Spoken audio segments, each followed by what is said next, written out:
Thank you so much for being here. It's a pleasure to be back here after several years, and it's great to see a couple of familiar faces.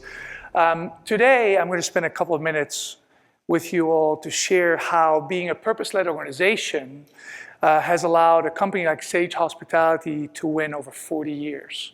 And I'll connect it back to what you ultimately do so well, which is creating incredible experiences through design and construction and development projects. But first, a little bit about me. This is my little family. You might have heard my 19-month-old daughter in the background.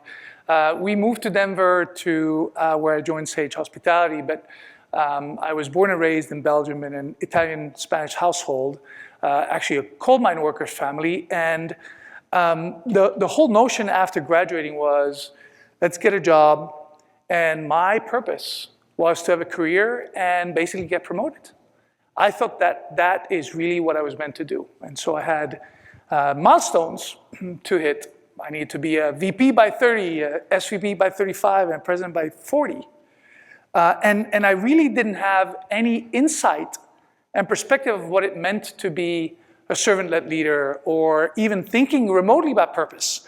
I worked for public companies, and with public companies, the number one objective was what?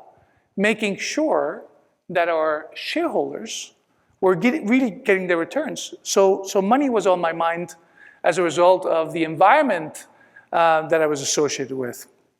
And then fast forward to 2018, where I had a life-changing transformational experience. I joined through YPO a volunteer day with Defy. And picture this, we're in a bus on our way to a maximum security prison, Lancaster. And the CEO of Defy, which is this nonprofit organization that helps really incarcerated people to find jobs in an entrepreneurial life beyond their time in prison.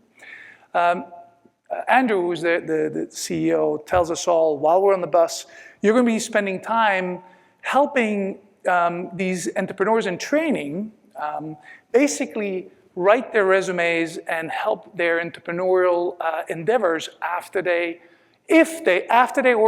come out of prison, because they have committed violent crimes.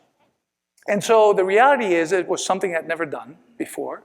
But as I spent half a day with these entrepreneurs in training, and after that multiple times over, I found myself thinking about two things. One, I would hire every single one of these entrepreneurs in training, because they clearly all had a purpose to redeem themselves and find a way to provide a real meaningful impact on other people's lives.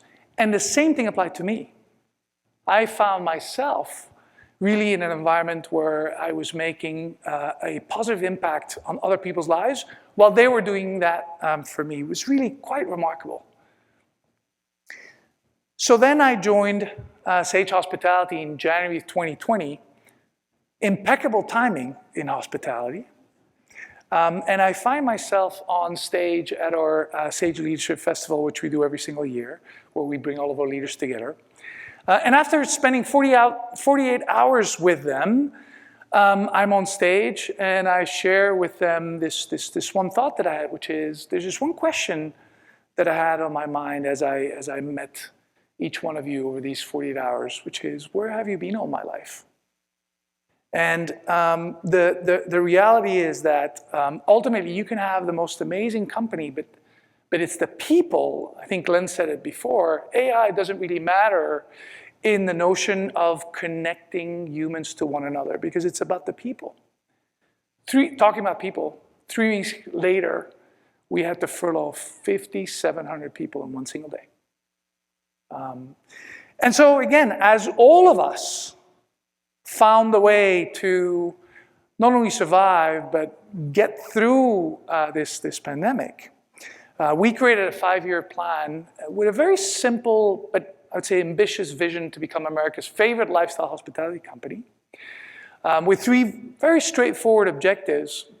But this long-term strategy map ultimately provides a quick overview on one sort of succinct snapshot of where we're headed and how we're going to get there. But at the root and the foundation of everything is our purpose. And our purpose is to enrich lives one experience at a time.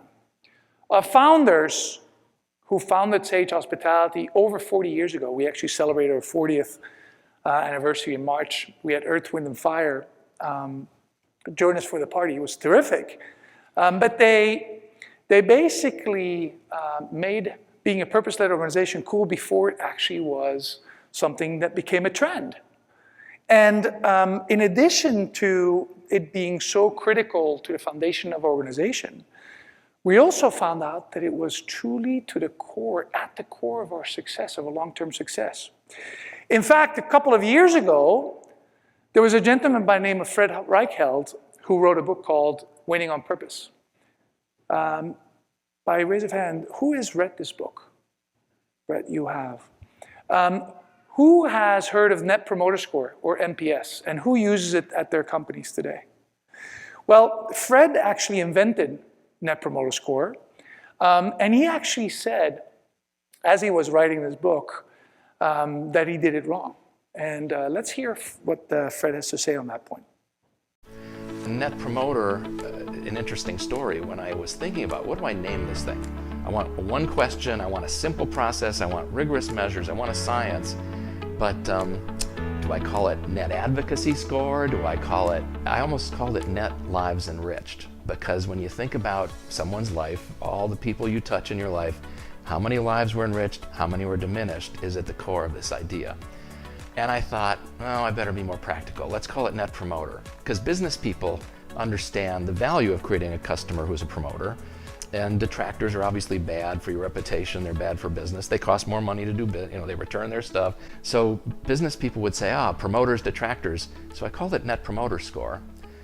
It's pretty good. It's worked. It's spread to most of the world now. Fortune magazine had an article that said 2/3 of the large companies in the world use Net Promoter.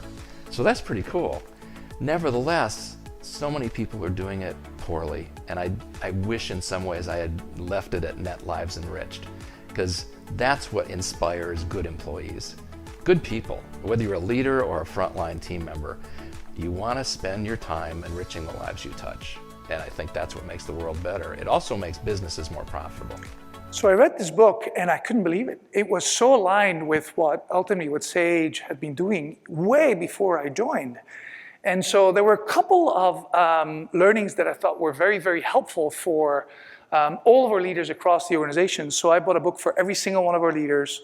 And there were a couple of lessons that continue to emphasize and strengthen and enhance what we were already been doing.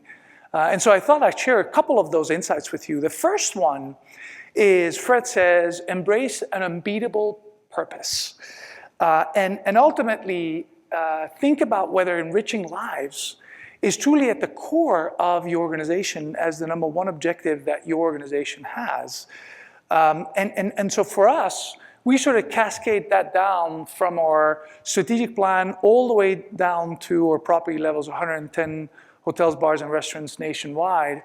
And Michael Kendrick, for instance, they were the Associate of the Year for us, really enriching lives every single day when they are bartending at a hotel in downtown LA. And like that, as we think about it, sort of this whole approach of enriching lives comes to life, no pun intended, with our team members, over 6,500 team members. Grace Odell, who is our catering sales manager at the Ritz-Carlton in Chicago, drove for thousands of miles and flew to pick up lost high-value luggage to deliver it to guests that were staying at another Ritz-Carlton, not even at ours. Or chief engineer at Merriweather, Oscar, in addition to his day job, also drives the van to the local concert venue and then creates custom playlists for guests, for each and every single one of our guests that wants a playlist. And then last but not least, our Director of Sales and Marketing, Carson, basically saw that there was a family in distress with a couple of young children, one of which comes to Denver for medical treatment, and they had dirty laundry. He went home, did the laundry at home, brought it back, basically left a letter, provided a little bunny for the baby, and just helped, showered that family with true, genuine care, enriching lives. In fact, that guest basically sent me a letter and said, the world needs more Carsons. And I couldn't agree more. Lead with love. Boy, I can't imagine a theme that is more on point today. Don't we all need a little bit more love today? If you think about the state of the world, I think it would help. And while this sounds very soft, you can really bring it to life in a very meaningful way in every single project that we're all working on. And Fred says, think about role modeling, sort of the golden rule, which is obviously treat others as you'd like to be treated, and foster this culture that embraces the long game versus the short game. In 2022, when we were hemorrhaging cash, we had the opportunity to absorb a portfolio of about 7 hotels, which would have given us a couple $1 million, badly needed income in order to offset the losses that we had. We declined that business because the asset manager that was responsible for that piece of business mistreated some of our leaders and associates doing a prior engagement that we had with this gentleman 10 or 15 years ago. So we walked away intentionally to not create more burden and frankly do something that was not aligned with our values. Easier said than done, particularly when you're hemorrhaging cash. Inspiring teams sounds pretty straightforward. It's easy to do when things go well, not that easy to do when things go wrong. These are our general managers, our leaders in Portland. I always use them as a best practice. Is anyone here from Portland? Portland was one of the hardest hit markets, as you may know, communities. And these folks did a remarkable job in not just attracting and retaining, but nurturing our talent across arguably one of the most toughest times that Portland has ever had.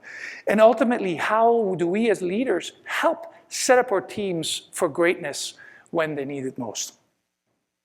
And learning continually, as Steve Jobs said, Fred says the same, how do we ensure that our associates can provide feedback, unfettered feedback that we receive as, frankly, the greatest gift that anybody can provide us? We do surveys, an engagement survey on an annual basis. We do leadership surveys. We do a roadshow where we go out and spend time with our leaders in the field, really helping them understand them, rather than just being another asset manager that they have to deal with. In fact, as a result of the feedback that we received, 2 years ago, we stopped a massive rollout of technology that really would have created some significant pain for no reason at the property level. And we said, you know what, we're not going to do it. We are listening to you. We understand where you're coming from. We're going to not only pause, we're going to cancel that rollout. We also, this year, fired an owner because he was not being respectful to our leadership team at the property level. You can imagine that while that is not easy to do, it was the right thing to do for every single one of our team members. And last but not least, Fred says, regularly redefine the remarkable. And I couldn't think of a better example than Denver Union Station. Obviously, Andrew provided an incredible example of sort of the innovation that is happening in Denver. Contrast that with one of the most iconic locations in Denver, Denver Union Station, which was built and opened in 1881, 10 years ago. We converted that into essentially a hotel mixed-use complex with our partners, McWhinney. And the reality there was, and what Fred says is, we have to recognize how much progress and innovation is really required to make sure that every single one of our guests and our customers feel loved. And he thinks about it in the context of macro innovation, which is, in this case, the initial $54 million that we invested in this asset, and another $12 million that we invested in the renovation that was just completed a couple months ago.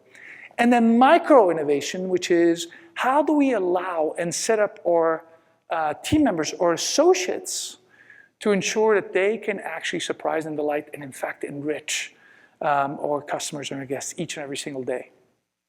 And so from a Denver Union Station standpoint, if you think about stations, they're really connecting, obviously, cities, but they're also connecting sort of the tissue that exists in our societies.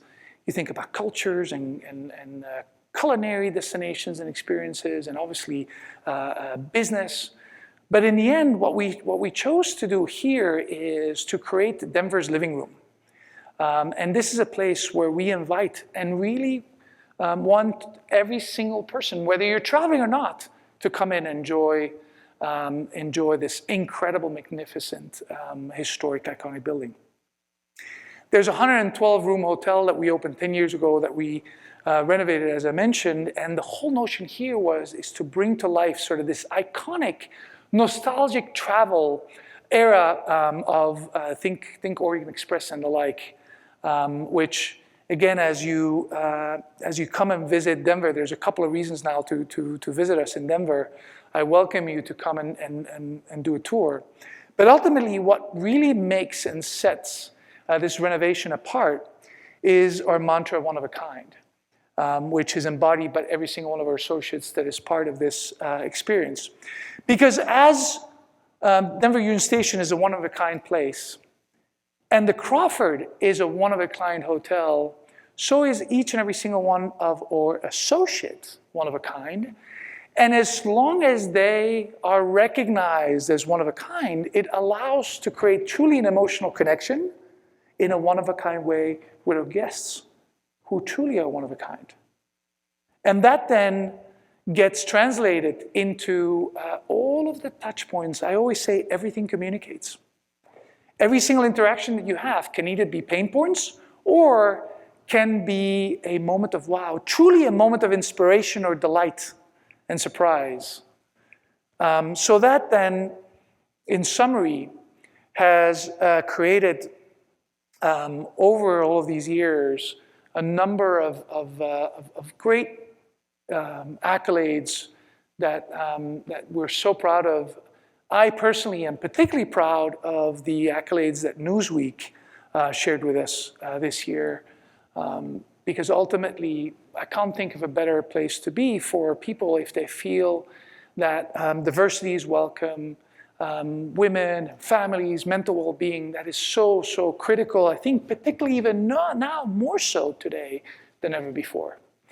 And I'll leave you with a video of our founders that we taped a couple months ago to celebrate our 40th anniversary, because I can't imagine anybody else talking more about the importance of being a purpose-led organization. You want to tell it, or me tell it with a little bit more pizzazz? Well, you will tell the less factual version. Okay. As you think about our purpose, Right?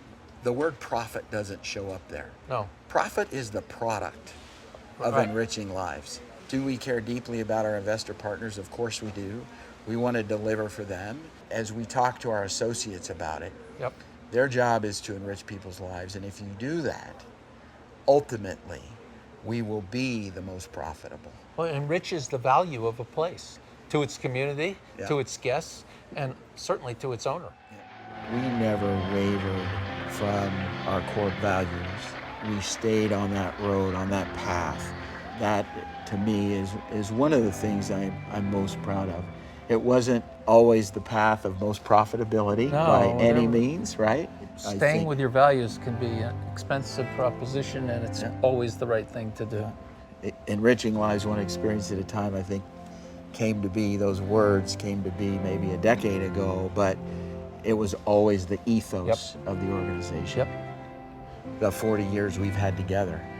I've loved every minute of it. Even in the darkest times, knowing that I had a great partner and always love the people that we've been blessed to work with.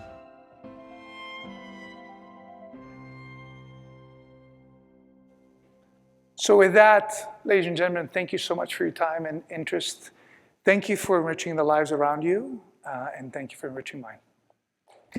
Beautiful.